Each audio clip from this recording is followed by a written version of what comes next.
So now we've got to the point where we're actually going to put the motor in the bottom bracket. Now before you do this, first thing to do is just to give the bottom bracket a bit of a clean. Obviously there might be some mud or rust in there. Let's give it a clean. We're using a Wonder White. And then what we like to do is just check for any, just slide your 2 fingers in there and check for any protruding items. For instance, we've got a cable guide in here and that has a screw, so you may want to unwind that slightly because basically this motor might get caught on that. Just something I like to do is just put a little bit, just a tiny amount of grease on the motor bit just to ease it in. So I'm just going to put, it's just standard multi-purpose grease, just a little bit, just to make that process when it slides in that bit easier. Now I'm not putting any on the thread. Do not put any grease on the thread at all. Just on the sliding bit, just to make it that bit easier. Okay, now it may get caught at this point, so just give it a bit of a wriggle and on she goes. Okay, so now we've got the motor on, but now we need to actually attach the motor to the bike. So we've got one of these brackets here, which is from Bafang, and you'll see here that we've got some indents there. So this will be placed on the outside, so the indents on the outside, and we've got some little ridges here which actually push onto the bike frame to actually hold it.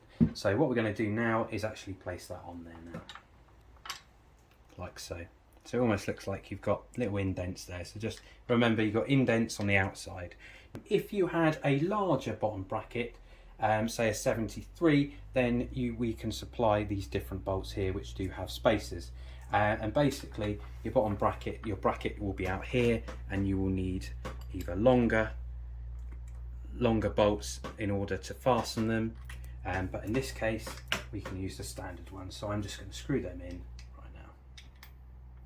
Okay, so I'm just going to put the bolts on. So again, we've just got our Allen key. Now it's important to just do each bolt a little bit, like when you would do a car with the wheel nuts.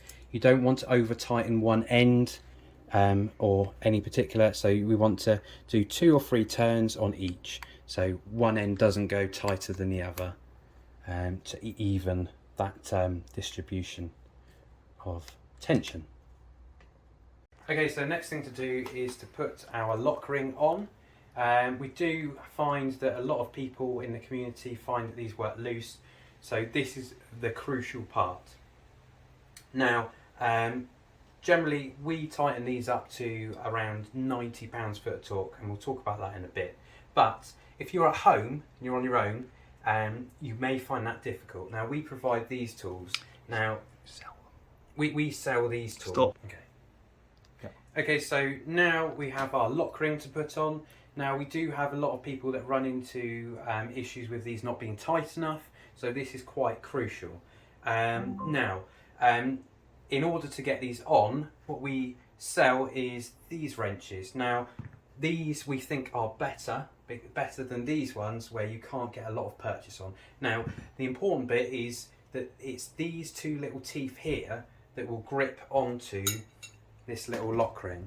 So if we just look at that there, so it's those 2 teeth. It's not the whole lock ring, okay? Which we find a lot of customers trying to do. Now with this, if you can't get enough purchase on it, you can use just a bar. So we've got this piece of bar, this hollow bar from B&Q, which is £5, which will allow you a bit more purchase. Obviously, if you've got a bit of pipe or anything kicking around, that will help you. So let's just see how we can get this on. Another thing that we also recommend is Loctite. So again, if you don't have a torque wrench like we do with a specific socket, which cost a fortune from Europe, then obviously you can use some Loctite. And we do have customers that have bikes and they've lasted well over 2 years without having to retighten this. So what we're going to do is we're just going to show you each kind of wrench and how much purchase you can actually get on that. So let's just screw this on manually to start off with.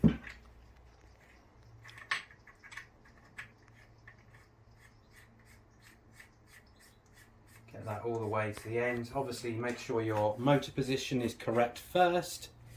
That's the important bit because you want it to be as high as possible for ground clearance. Okay, so that is now hand tight. Okay, so now we're going to go with this tool here, which we think is pretty pants. And we're going to see. Go. Okay, so obviously you want to make sure the motor is as high as possible without trapping any of these cables, just for ground clearance, but also making sure that the cables can run freely to change gear. Okay, so we're just going to tighten that up hand tight, and now we're going to demonstrate each of these tools. So these tools we don't actually sell, but they're quite common in most kits. We're going to show you how rubbish they are. So I'm just going to get that on there, and that's as far as we can go with that one. Okay, so now we're going to go with this tool, which you can see has got the two little teeth in here, and you can see I can get a bit more on that one. Okay, and if we wanted a little bit more, we can get a bar on there.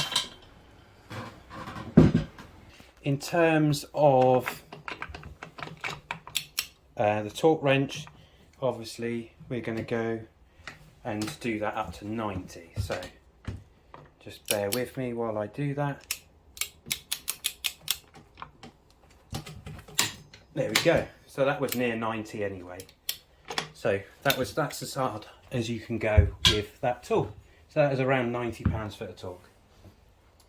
Okay, so the next step, once you've got the lock ring on, is to feed the wire in between the motor and the frame.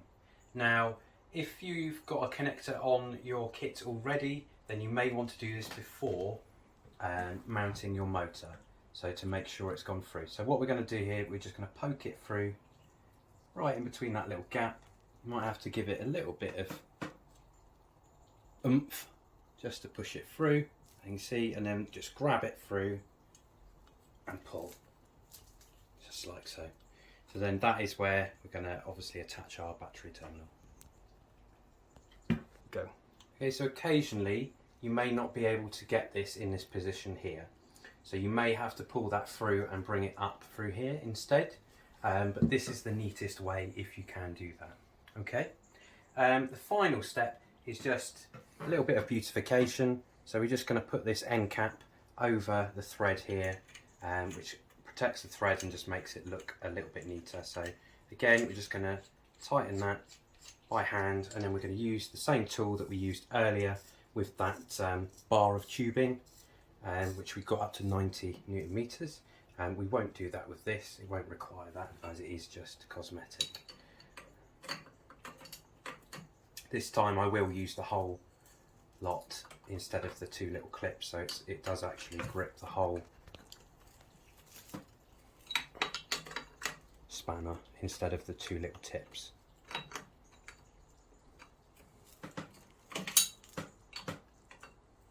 Okay, so you ready? On a 73mm bottom bracket, you'll find that the thread does protrude and it doesn't quite fit. Just remember, this is just cosmetic, so it doesn't actually matter, but it does look a bit nicer and it just covers up what's inside. Okay.